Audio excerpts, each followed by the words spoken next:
बिस्मिल्लाहिर्रहमानिर्रहीम।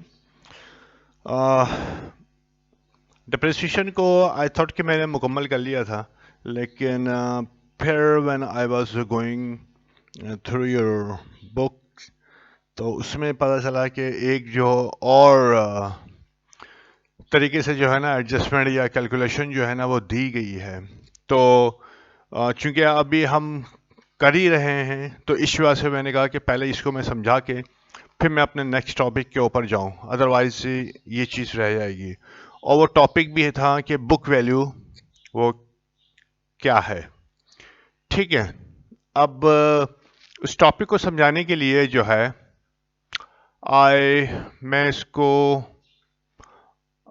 रब नहीं करता।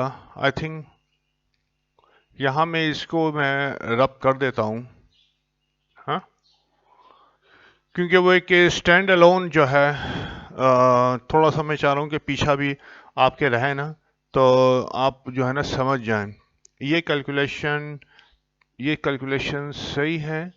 इसको जो है मैं यहाँ से मिटा देता हूँ मैं, या ओके। ठीक है।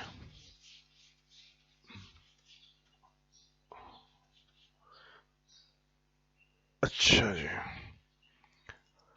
हाँ, अब चलिए ये भी मिटा देता हूँ मैं, नई कैलकुलेशन कर लेंगे, नो प्रॉब्लम।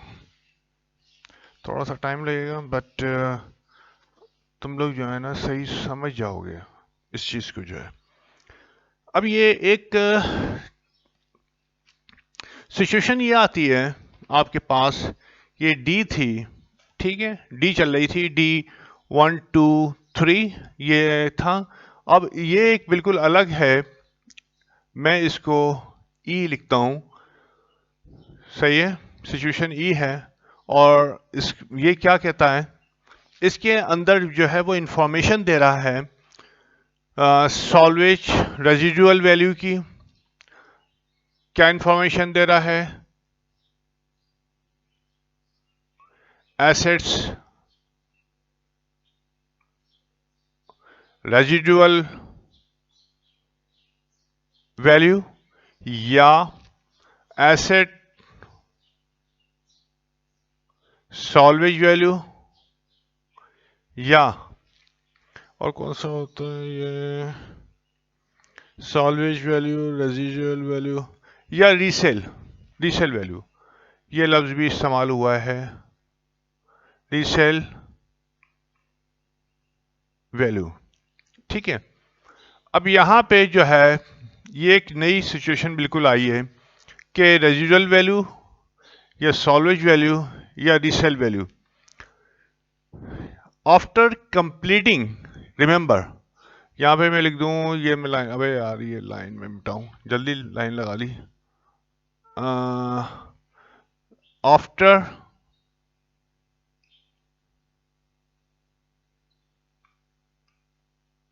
कंप्लीटिंग क्या, आफ्टर कंप्लीटिंग क्या, एट द कंप्लीटिंग, हाँ, इट्स यूजफुल लाइफ। यानी कि यूजफुल लाइफ, अभी हम बताते हैं इसको ये क्या है, कहानी क्या चल रही है ये भाई।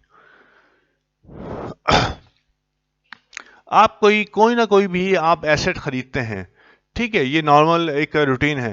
आपने खरीदा, हम बात करते हैं चलिए हम बात करते हैं कोई भी इक्विपमेंट की। ठीक है, इक्विपमेंट आपने खरीदा, इक्विपमेंट आपने की कॉस्ट प्राइस थी जनाब 1 लाख, 1 लाख रुपए।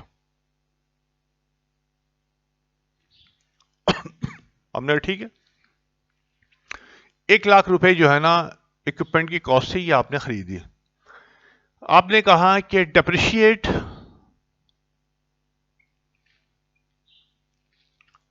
डेप्रिशिएट 10%। ठीक है, आगे और भी लिख सकते हैं ईयरली, क्योंकि नॉर्मली ईयरली होता है, जब 10% होगा तो ईयरली होगा। तो डेप्रिशिएट एट 10%, एट लगा देते हैं हम, कोई मसला नहीं है, एट 10% ईयरली। तो रेट क्या हो गया आपके पास? 10%। अब ये सिचुएशन आप पढ़ चुके हैं, कहां पढ़ चुके हैं? यहां भी पढ़ चुके हैं, ठीक है, कि 10% किस तरह से लगाते हैं। लेकिन यहां पे एक नई चीज दी है, यानी कि नई क्या चीज दी है कि रीसेल वैल्यू, रीसेल या सॉल्वेज या residual, residual TUDUA, residual value, ये जो है 10,000 है। अब ये क्या चीज है? एक नई इंफॉर्मेशन आ गई, हमने तो ये अभी तक नहीं पढ़ी। अब हम क्या करें? अभी तक जो हमने जो पढ़ा है, जो हमारी स्टडी है टिल नाउ, हम क्या करेंगे कि इक्विपमेंट की जो हमने ये पढ़ा हुआ है कि जनाब डेप्रिसिएशन,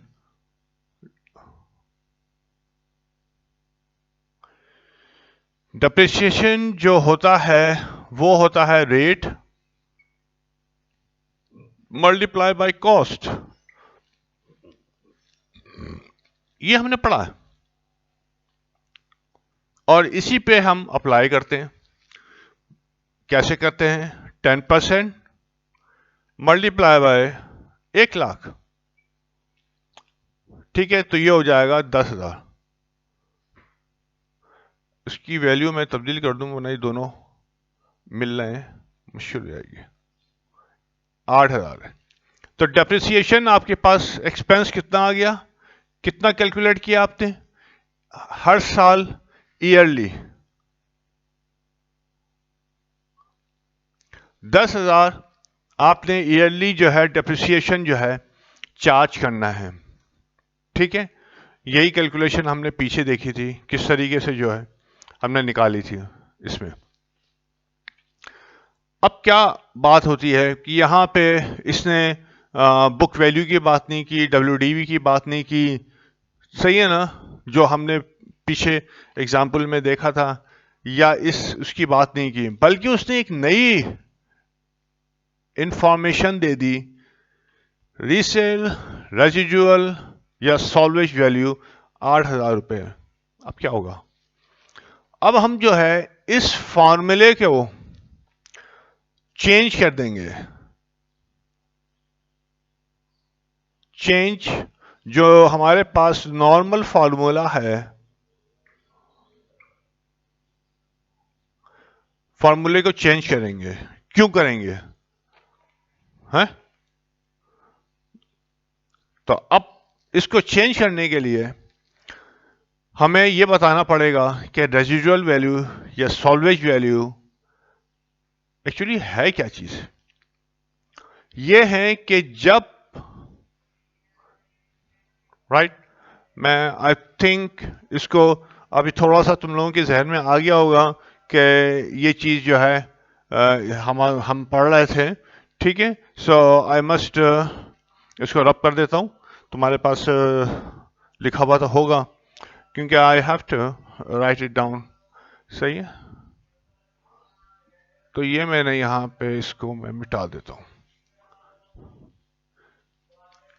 ये मैंने सिर्फ इस वजह से लिखा था, लेक्चर के शुरू में छोड़ दिया था कि तुम लोगों के जहन में जो है ना वो रहे कि यार हम क्या पढ़ रहे थे, ठीक है। तो ये मैंने यहां से हटा दिया। अब क्या हुआ? ये मैं अभी हटा देता हूं, है ना, चलो ये लिखा नहीं देता। अब रेजिडुअल वैल्यू मैंने कहा कि यार ये क्या चीज होती है। जब भी मैं बात कर रहा हूं रेजिडुअल वैल्यू की, तो इसका मतलब ये सॉल्वेज वैल्यू है या ये रीसेल है। क्या, at the end of asset term. अभी एक और कंडीशन देखें, मुझे याद आ गई हो, ओहो, हाँ, useful life. After completing useful life मैं यहाँ पे लिख लेता हूँ, कहीं भूल ना जाऊँ, यहाँ पे लिख लेता हूँ नंबर ऑफ ईयर्स, ठीक है, नंबर ऑफ ईयर्स ये भी होता है और ये भी कैलकुलेशन है, वो मैंने इस वजह से लिख लिया। ये टर्म्स पे मुझे याद आया कि एक और ये इस तरह से कैलकुलेशन होती है, कहीं वो भूल ना जाऊं बताना। अच्छा जी, ये क्या चीज होती है, इसे कहते हैं, if you wanted to write it down, के salvage value,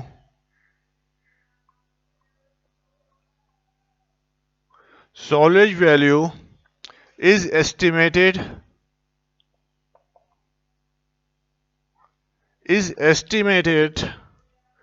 book value, book value को WDV भी कहते थे इसको, ठीक है, ये हम अभी जो हमने रब किया उसमें लिखी भी थी, बुक वैल्यू या WDV of an asset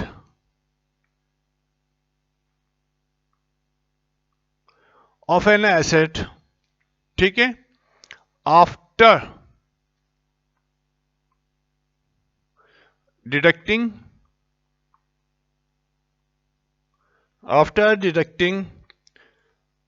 depreciation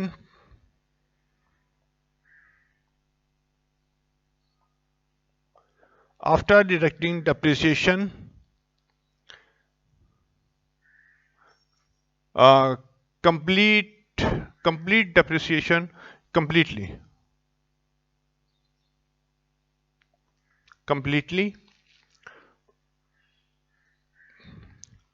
यानी कि पूरा आपने डेप्रिसिएशन डिडक्ट कर दिया, या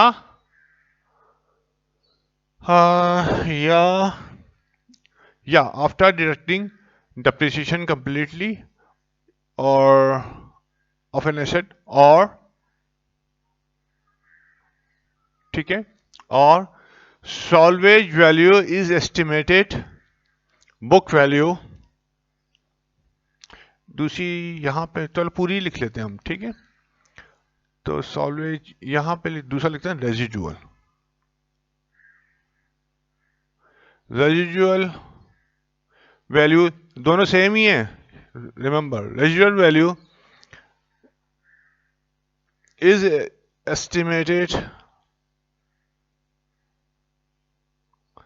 estimated book value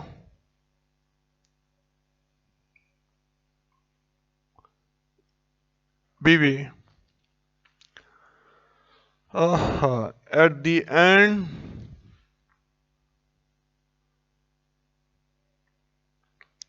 end of useful life of an asset। अब यहाँ पे ये देखें, बात एक ही है, ठीक है, इसके अंदर जो है ये मैंने at the end of useful life इस वजह से लिखा है कि अभी हम नेक्स्ट जो है हम पढ़ेंगे नंबर ऑफ ईयर्स के बारे में कि 10 साल 15 साल 20 साल जो है ना, तो वो यूजफुल लाइफ के बारे में तस्करा करेगा। लेकिन यहाँ पे जो अभी हम पढ़ रहे हैं उसके अंदर जो है ना, जो है रेजिजुअल या सॉल्वेज वैल्यू जो है वो पूरा डेप्रिसिएशन जब आप माइनस कर देंगे, ठीक है, यानी कि 1 लाख रुपए की आपने यहाँ पे एसेट लिया, 1 लाख का एसेट लेने के बाद आपने कोई बिल्कुल आपने उसको बिगड़ दिया, ठीक है, उसकी जान निकाल ली एसेट की, अब वो जो है मार्केट में ज़्यादा से ज़्यादा 5,000 का बिकेगा, दैट 5,000 जो है इज योर सॉल्वेज वैल्यू, ठीक है, कबाड़िए की वैल्यू यार, बस हाँ, कबाड़िया किस दाम में आपका ये कोई भी एसेट जो है लेके जाएगा, सही है, तो सॉल्वेज, रेजिजुअल, रीसेल, जाहिर है बीच में तो आप ऐसा नहीं बेचेंगे ना, जब तक कोई बहुत ज़रूरत ना हो तो आप बेचेंगे नहीं। तो पूरी अमूमन तो बिजनेस वाला जो है ना 10 साल अगर लाइफ है तो वो 15 साल जो है ना वो उसको निचोड़ लेता है, बिल्कुल जो है ना कीले में निकल जाती हैं।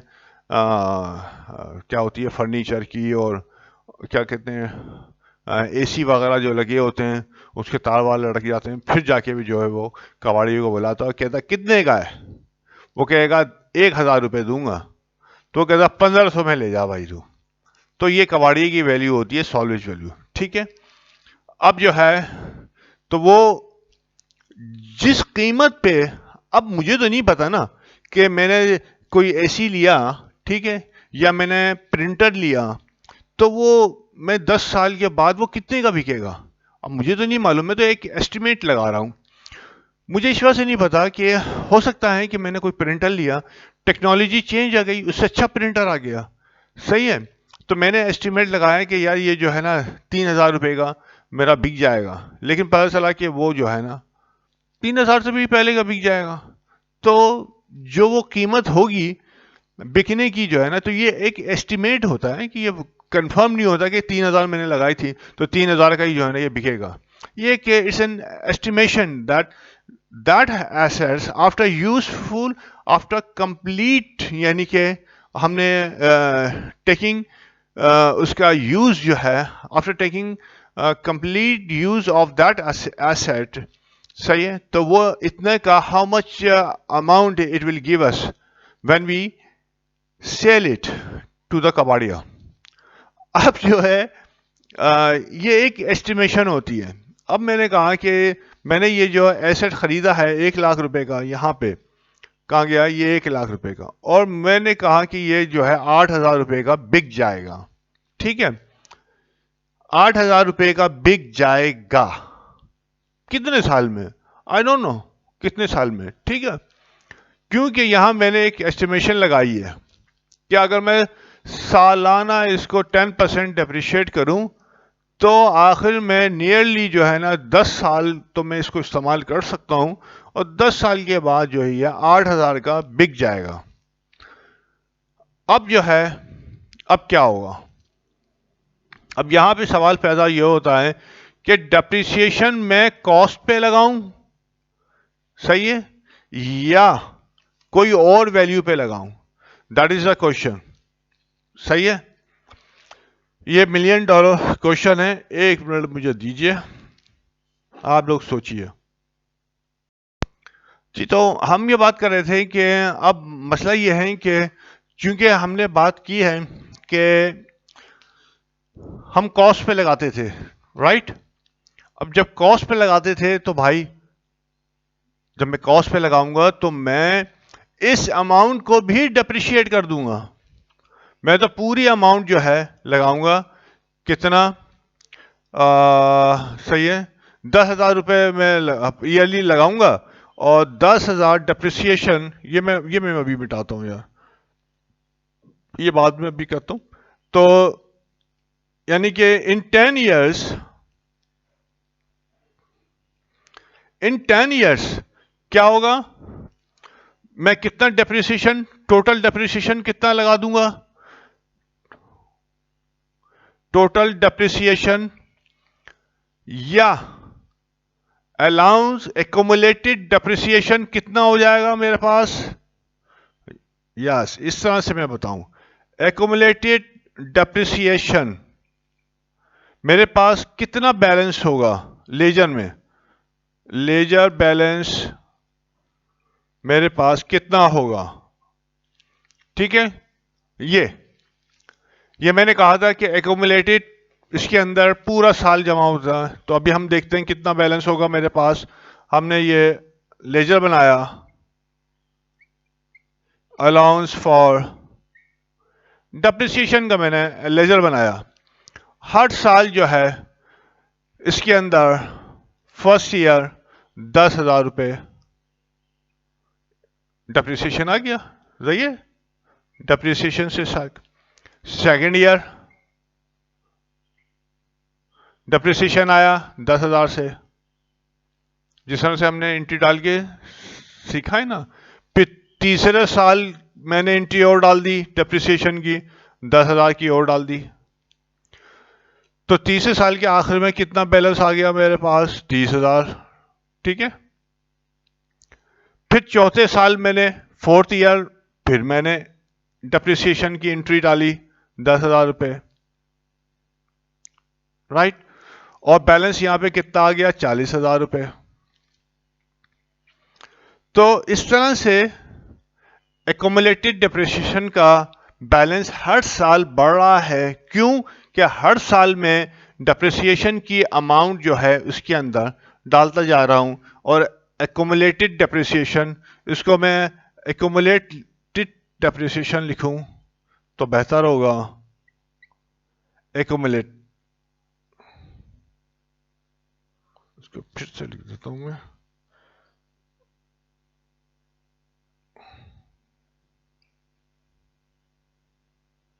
एक्युमुलेटेड डेप्रिसिएशन अकाउंट, हर साल एंट्री डालते हैं और वो बढ़ती जाएगी।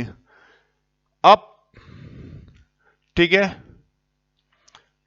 10 साल, 10th ईयर, जब 10वें साल का आप डेप्रिसिएशन डालेंगे तो सही है, 10वें साल का डालेंगे आप तो उसका बैलेंस कितना हो जाएगा? 1,00,000। 1,00,000 बैलेंस हो जाएगा। सही है, हर साल बढ़ता जा रहा है। हर साल 10 आपने डाली, 10,000 मल्टीप्लाई बाय 10 कितना हो जाएगा? 1,00,000। हर साल 10,000 की एंट्री आप डाल लें क्रेडिट साइड के ऊपर, अब वो बढ़ती जा रही है। और 10वें साल जो है बैलेंस आफ्टर लिखूंगा, आफ्टर 10 ईयर, यानी 10 साल के इस्तेमाल के बाद जो है आपके पास बैलेंस कितना आ गया एक्युमुलेटेड डेप्रिसिएशन का? 1,00,000 रुपया। अब ये तो एक नॉर्मल सिचुएशन है। ये वो सिचुएशन है कि जब आप डेप्रिसिएशन कॉस्ट के ऊपर लगा रहे होते हैं कि जो आपका एसेट है, एसेट्स यानी कि हैव बीन फुली डेप्रिशिएटेड, यहां पे लिखूं मैं assets have been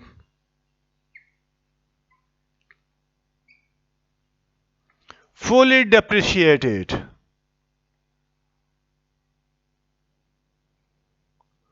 ठीक है, कैसे फुली क्यों हो गया? वो इस वजह से कि एसेट की कॉस्ट थी, एसेट्स कॉस्ट थी 1,00,000, ठीक है, और एक्युमुलेटेड डेप्रिसिएशन का बैलेंस हो गया 1,00,000, राइट। तो बुक वैल्यू कितनी हुई? बुक वैल्यू नील, 0, पूरा डिप्रिशिएट कर दिया आपने। नजर आ रहा है? देख लूं मैं, हाँ ठीक है, जाने दो। सही है। ये रिमेंबर, इस स्टेज के ऊपर आपको ये कहीं से बहुत शायद एक आध कोई टीचर आपको ये बता दे, इस वजह से बता रहा हूं मैं। बहुत केयरफुली जो है ना अंडरस्टैंड करना। जितने पूरे जो है ना पिछले 5 पता नहीं 6 लेक्चर्स का ये हिस्सा निचोड़ है कि पूरा आपने डेप्रिशिएट कर दिया। हर साल आपने 10,000 रुपए आप वहां पे एंट्री बनाते रहे और अलाउंस को आप क्रेडिट करते रहे। 10वें साल के एंड पे आपका बैलेंस हो गया 1,00,000 रुपया। और जैसे ही एक्युमुलेटेड डेप्रिसिएशन का अकाउंट का बैलेंस इक्वल हुआ द कॉस्ट ऑफ द, कहां गई, the cost of the assets, तो you will stop charging depreciation on that asset। ठीक है, you will stop definitely because your book value is 0, your cost has been totally depreciated in number of years, सही है, कितने? 10। आप depreciation लगाओगे? नहीं, बिल्कुल नहीं लगाओगे। अब यहां पे एक सवाल पैदा होता है कि ये तो वो हो गया कि मैंने कॉस्ट पे लगाई, लेकिन सिचुएशन ये आई, असल में ये समझाने के लिए मुझे ये सब काम करना पड़ा। सिचुएशन ये आई कि इसकी रीसेल या सॉल्वेज या रेजिडुअल वैल्यू दे दी है 8,000 रुपये। अगर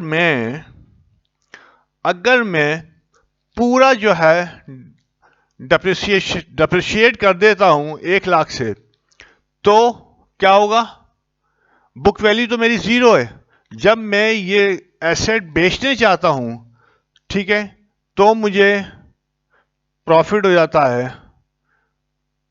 8,000 रुपये का। मैंने कबाड़ी को बुलाया और मैंने कहा कि ये मुझे 8,000 रुपये का प्रॉफिट हो गया। अब क्या होगा? अब प्रॉब्लम ये हो गई कि मैं कॉस्ट तो पूरी मैं डिप्रिशिएट कर चुका हूं। Problem as such it's nothing, ठीक है।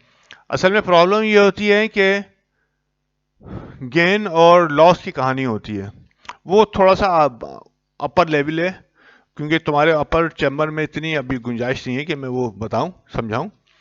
तो इस वजह से जो है, हमें बाय द रूल जो है, we are not allowed to depreciate full amount of cost if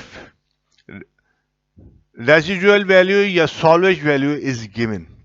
सही है, हमें अलाउ नहीं है कि जो रेजिडुअल वैल्यू या सॉल्वेज वैल्यू को भी हम डेप्रिशिएट करें। तो फिर क्या करेंगे हमने ये, आपने सिस्टम देख लिया। यहां पे मैं करता हूं,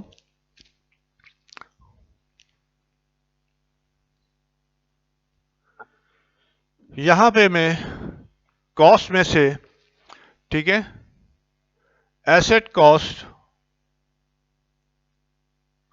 मेरे पास 1 लाख थी, माइनस करूंगा, यानी कि लेस कर दूंगा सॉल्वेज वैल्यू को। यानी कि एस्टीमेट है कि मुझे 8-10 साल के बाद ये रकम मिल जाएगी।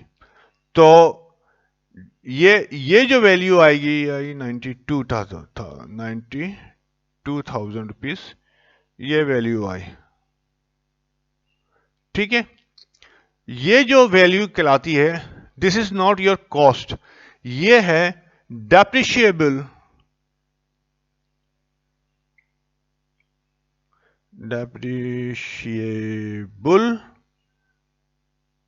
कॉस्ट, यानी कि वो कॉस्ट जिसको डेप्रिशिएट किया जाएगा, वो कॉस्ट। ये तो कॉस्ट है, ओरिजिनल कॉस्ट है, जिसपे हमने एसेट खरीदा है। इसमें से जब हम सॉल्वेज वैल्यू को माइनस कर देते हैं, तो जो वैल्यू आती है, सही है, वो डेप्रिशिएबल कॉस्ट आती है। हो सकता है सवाल आ जाए आपका, तो वो जो है ना डेप्रिशिएबल कॉस्ट आती है, यू मस्ट रिमेंबर। और इसको आपने 10% जो है के हिसाब से, तो अगर मैं ये वाला जो है फॉर्मूले को मैं देखूं, तो फॉर्मूला मेरे पास ये हो जाएगा, डेप्रिसिएशन होगा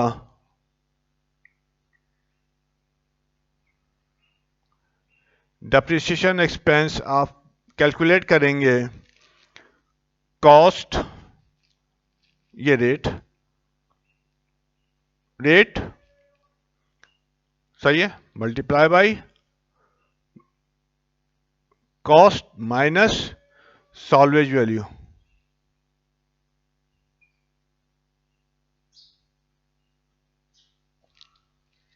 यह सवाल में ये भी आ सकता है कि उन्होंने कहा डेप्रिशिएबल कॉस्ट, एक दे दी इक्विपमेंट की कॉस्ट, हाँ ये भी लिख लूं मैं, यस, ये कहां लिखूं मैं? यहां पे लिख लूं, यहां पे लिख लेता हूं यार, समझाने के लिए है ना। अबे यार यहां पे लिख देता हूं,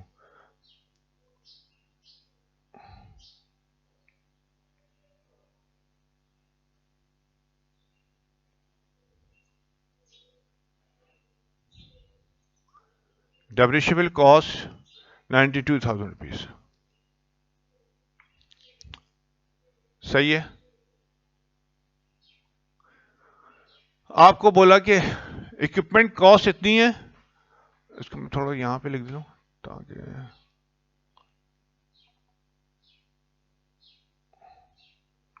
और डेप्रिशिएबल कॉस्ट आपकी 92,000 रुपीज है। अगर ये इंफॉर्मेशन है आपके पास सवाल के अंदर या कहीं पे भी आपको ये इंफॉर्मेशन आ रही है कि यार ये इक्विपमेंट की कॉस्ट जो है ना ये 50,000 रुपये थी, 50 लाख रुपए थी, और डेप्रिशिएबल कॉस्ट इसकी जो है 45 लाख रुपया है, तो आपकी जहन में फौरन चला जाना चाहिए कि कॉस्ट कितनी है 50 लाख रुपया, डेप्रिशिएबल कॉस्ट कितनी है 45 लाख रुपए, तो सॉल्वेज वैल्यू कितनी हो गई, सॉल्वेज वैल्यू हो गई 5 लाख रुपया। ठीक है, क्योंकि आप डेप्रिशिएबल यहां पे रेट मल्टीप्लाई बाय डेप्रिशिएबल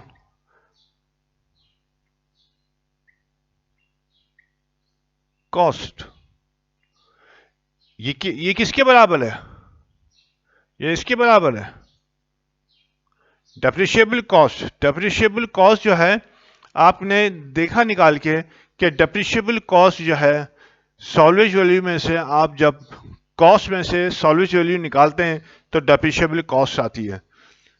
ठीक है, तो ये चीज आपको बिल्कुल समझ में आनी चाहिए, क्योंकि ये जो है सवाल जो है ना इसकी जो वर्डिंग है उसकी, ये जो है आपका वेरी प्रैक्टिकल जो है ना अप्रोच है, आपको ये पता होनी चाहिए। एंड मैं सोच रहा था कि ये शायद जो है ना 20-25 मिनट में हो जाएगा, लेकिन ये तो यही समझाने में मुझे टाइम लग गया, अभी तो एक और बाकी है। अच्छा, अब आप रेट मल्टीप्लाई बाय, ये आपने यहाँ पे निकाल ली भाई कितना है 92,000। आप जो रेट मालूम करेंगे अप्लाई करेंगे 92,000 के ऊपर, डेप्रिसिएशन एक्सपेंस आप निकालेंगे 10% किस पे 92,000 पे, नॉट ऑन 1 लाख। तो अब जो है ये हर साल ये चेंज नहीं होगी, depreciable cost do not change, यहां पे लिख देता हूं मैं डू नॉट चेंज। ये कब चेंज होती है ये आप आगे क्लासेस में पढ़ेंगे। ठीक है, होती है लेकिन कब आगे की, अभी आपका कोर्स का हिस्सा नहीं है। तो ये 92,000 आपकी होगी, तो हर साल 9,200 रुपए आप एक्सपेंस करेंगे। एंट्री क्या बनाएंगे, डेप्रिसिएशन एक्सपेंस डेबिट करेंगे। ठीक है, यहां पे बना लूं मैं, हैं इसी को यहां इसको मैं उठाता हूं मैं, पहले तो ये मैंने एग्जांपल लिखी थी तुम लोगों ने उतार ली होगी। अब जो है यार ये इधर बना लेता हूं मैं, तुम लोग कहीं खप ना बता दो ना, इधर बनाता हूं मैं, जगह भी नहीं है ना। ये है एक्यूमुलेटेड डेप्रिसिएशन अकाउंट, ये आप बनाएंगे। हर साल 9,200 की यहां पे एंट्री आ रही है, बिल्कुल वैसे ही। First year, second year 9,200, third year 9,200, फिर आपके पास आई और 10th ईयर 9,200। ठीक है, 10वें साल हमने 9,200, बैलेंस कितना हो गया 10वें साल का बैलेंस हो गया, बैलेंस एट 10th ईयर। ठीक है, कितना हो गया 92,000 रुपीज। 92,000 रुपीज एक्यूमुलेटेड डेप्रिसिएशन का आ रहा है, नीचे आ रहा है, आ रहा है 92,000 रुपीज एक्यूमुलेटेड डेप्रिसिएशन का बैलेंस था, और आपने डेप्रिसिएशन 92,000 करना था। और जैसे ही एक्यूमुलेटेड डेप्रिसिएशन का बैलेंस बराबर हुआ आपकी डेप्रिशिएबल कॉस्ट के, तो यू विल स्टॉप। सही है, charging depreciation on this asset, जो 1 लाख का आपने खरीदा था। ठीक है, अब उसके बाद क्या हुआ वो अभी आपके चैप्टर में, आपके कोर्स के अंदर नहीं है, वो बात की बात है। ठीक है, तो ये एक तरीका है, ये एक तरीका है। जब आपको पास सॉल्वेज वैल्यू दी हुई हो तो आप इस तरह से जो है ना वो कैलकुलेट करते हैं। इधर आ जाऊं मैं, मेरा बूथा नजर नहीं आ रहा, तो ये मैं जो है, क्योंकि मैं तुम लोगों को देख नहीं सकता ना, देख रहा होता हूँ ना मैं, वो देखो जो है ना कान खुजा रहा है, तो वो जो है आपको समझ में आ गई कि एस्टिमेटेड कॉस्ट आपकी दी हुई थी, 10% डेप्रिशिएट करना था आपको, और सॉल्वेज वैल्यू आपको ये दी हुई थी 8,000 रुपये। तो आपने जो है डेप्रिसिएशन जो है किस तरह से, ये जब कॉस्ट पे निकालते हैं 10 साल का, तो ये उस वक्त की थी, लेकिन डेप्रिशिएबल मुझे कॉस्ट निकालनी पड़ेगी अगर सॉल्वेज वैल्यू दी हुई है तो सॉल्वेज वैल्यू जब दी हुई थी तो मैंने डेप्रिशिएबल कॉस्ट निकाली और उसके ऊपर डेप्रिसिएशन चार्ज किया, और मैंने आपको ये बता दिया किस तरह। इट्स वेरी इंपॉर्टेंट, क्योंकि अगर ये बेस बन गई तुम्हारी, मजे ही मजे। ठीक है, अच्छा जी, ये हो गई सिचुएशन। अच्छा, अब ये सिचुएशन तो 10% कॉस्ट के ऊपर रेट मालूम कर ले, लेकिन बाज दफा ऐसा होता है कि आपको जो है क्या होता है कि आपको क्या होता है, हाँ, आपको ये दिया हुआ होता है, यूजफुल लाइफ दी हुई होती है एसेट की। कहां थी, मैंने कहीं लिखा ही है, हाँ? ये यूजफुल लाइफ दी हुई होती है। अब यूजफुल लाइफ जो है इसका क्या किया जाए, ये तो मैंने ये कर लिया, इस यहां से मैं इसको रब करता हूं, और हम देखते हैं कि what does it mean by useful life. सही, यहीं पे लिख लेंगे हम।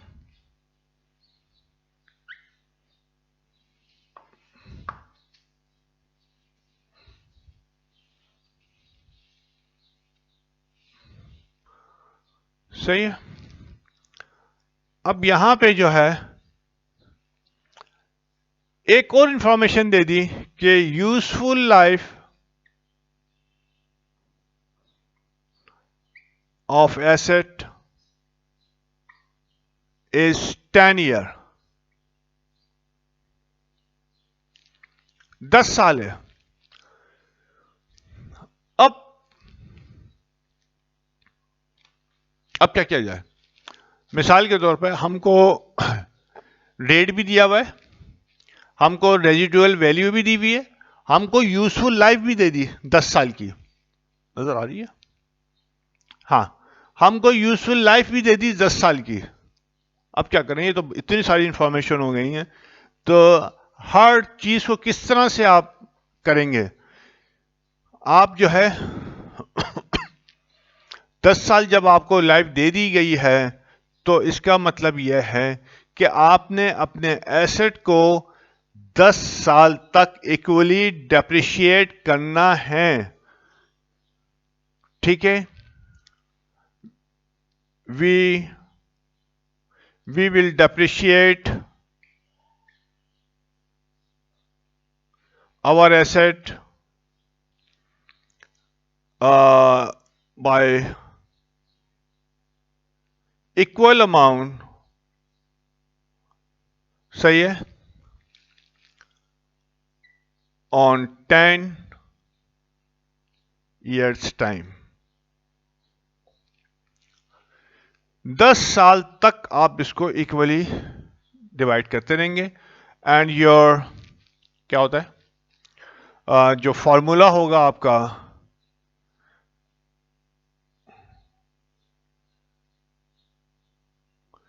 डेप्रिसिएशन एक्सपेंस, जो फॉर्मूला बता रहा हूं मैं यहां पे, वो हो जाएगा cost minus salvage value divided by 10, bracket में लिख देता हूं ईयर्स। ठीक है, या 10, यार यहां पे लिख देता हूं, 10 नहीं लिखता, पता चला नंबर ऑफ ईयर्स,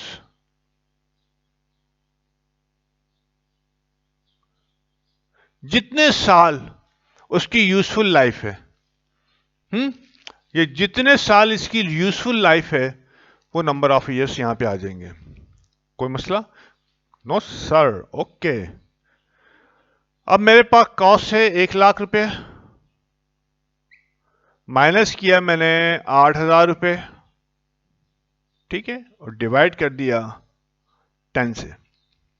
कितना आ गया? 9,200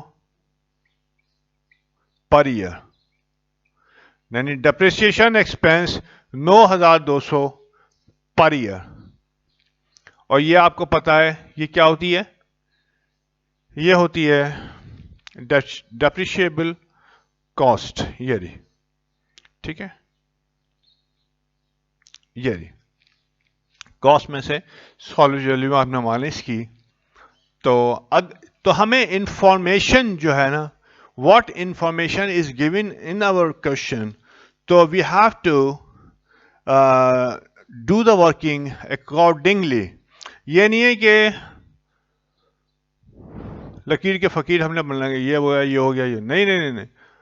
जो इंफॉर्मेशन दी गई है उसको किस तरीके से हम अप्लाई करें अपनी सिचुएशन के ऊपर, सही है, ये बहुत ज़रूरी चीज़ है। तो बाकी जो है हमने निकाल लिया। तो डेप्रिसिएशन एक्सपेंस आप यहाँ पे भी ये यहाँ पे भी सेम होगा। मैं यहाँ पे एंट्री लिख देता हूँ कि डेप्रिसिएशन एक्सपेंस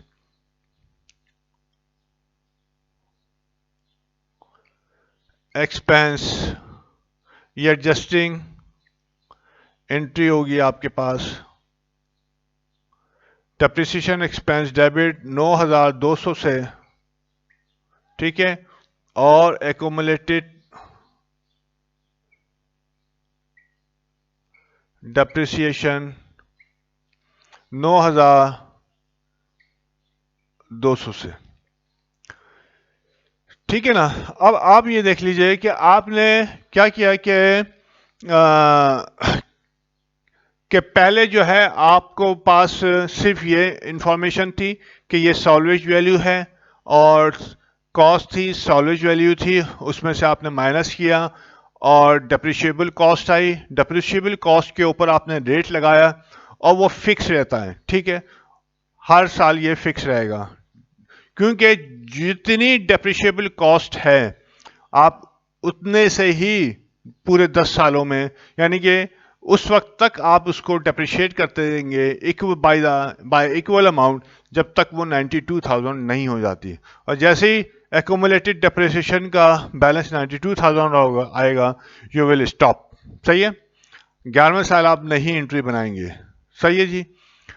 उसके बाद क्या होगा, ये आपके कोर्स का हिस्सा नहीं है, इस वजह से मैं डिस्कस नहीं कर रहा। अच्छा, इसके बाद रेजिडुअल वैल्यू इज एस्टिमेटेड, ये तो मैंने वो लिखी थी ना डेफिनेशन, ठीक है, ये याद रखना इसको जो है ना।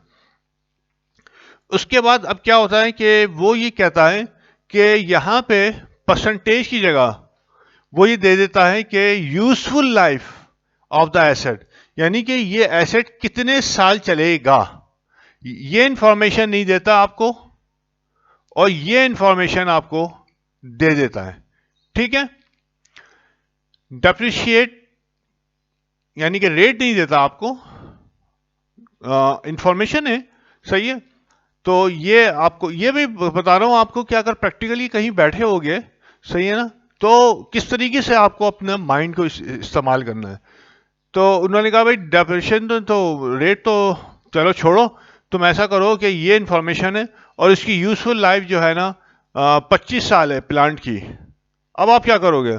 कोई मसला नहीं है। आपने पूछा भाई कॉस्ट कितनी है, आपने पूछा कोई सॉल्वेज वैल्यू है, उन्होंने कहा हाँ ये है, आपके पास यूजफुल लाइफ उसने कहा 25 साल। आपने ये फार्मूला लिखाया कि डेप्रिशिएबल एक्सपेंस जो है ना, डेप्रिसिएशन हो गया यार, डेप्रिशिएबल क्या लिख दिया मैंने, डेप्रिसिएशन एक्सपेंस जो है आपने फार्मूला लिखा कि कॉस्ट में से सॉल्वेज वैल्यू आप माइनस करें और डिवाइड कर दें नंबर ऑफ ईयर से, यानी कि यूजफुल लाइफ जितनी है उससे आपने डिवाइड कर दिया। तो ये तो आपको मालूम है कि ये हिस्सा जो है डेप्रिशिएबल कॉस्ट आता है। तो उससे आपने कैलकुलेशन कर ली और ईयरली जो है आपने डेप्रिसिएशन एक्सपेंस निकाल लिया। और हो सकता है आपको जो है खाली दे दी गई हो, आपको दो इन्फॉर्मेशन मिल जाए कि एस्टिमेटेड कॉस्ट भी दे दे और डेप्रिशिएबल कॉस्ट भी दे दे और नंबर ऑफ ईयर्स दे दे, ठीक है। वो बोले कि कैलकुलेट कीजिए, तो आप जब डेप्रिशिएबल कॉस्ट दी हुई होगी और इक्विपमेंट की कॉस्ट भी दी होगी, तो आपको cost you just neglect cost, depreciable cost आप उठाइए, उसके ऊपर जो है नंबर ऑफ ईयर्स से आप उसको डिवाइड कीजिए और आपके पास डेप्रिसिएशन एक्सपेंस पर ईयर आ जाएगा। तो ये जो है मुख्तलिफ तरीके होते हैं कि how to utilize your information given in the exam या इन योर क्वेश्चन और इवन इन प्रैक्टिकल लाइफ। ये बहुत प्रैक्टिकल मैंने आपको तरीका जो है ना बताया है ये सब करके। तो ये सब चीज़ें ये आप आई डोंट नो कि यू विल रिमेंबर या नॉट, लेकिन ये आपकी जो भी हमने गैदर की हैं और समझाई हैं, तुम लोगों की जो है जो भी बुक्स हैं, जो भी एग्जामिनेशन क्वेश्चंस के अंदर वो क्या होती हैं एडजस्टिंग एंट्रीज वगैरह आई हैं, उसको देखते हुए ये हमने जो है लेक्चर्स जो है तैयार किया, ताकि जब भी आप एडजस्टिंग एंट्रीज देखें तो आपकी जहन में फ़ौरन क्लिक हो कि यार ये मैंने यहाँ पे पढ़ा था, इसकी ये एडजस्टमेंट होगी, ठीक है। एंड आई फाउंड, यानी कि last night I found this one, तो मुझे एहसास हुआ कि यार इसको जो है ना मैं आई मस्ट इसको मैं करता हूँ, लेकिन थोड़ा सा जाहिर है वो इट इज सो कॉन्सेप्चुअल कि मुझे काफ़ी लंबा ये हो गया, सही है। तो मेरे ख्याल में कि डेप्रिसिएशन का जितना तुम लोगों के पास कोर्स था उस जिस तरीके से जो है ना सवालात और एडजस्टमेंट एंट्रीज वगैरह आती थी, आई हैव डन ऑल। और अगर तुम लोगों ने कर लिया तो ये बहुत ही अच्छा होगा, सही है। अब हम इस लेक्चर्स को हम क्लोज करते हैं और डेप्रिसिएशन हमारा जो है ख़त्म हो गया है।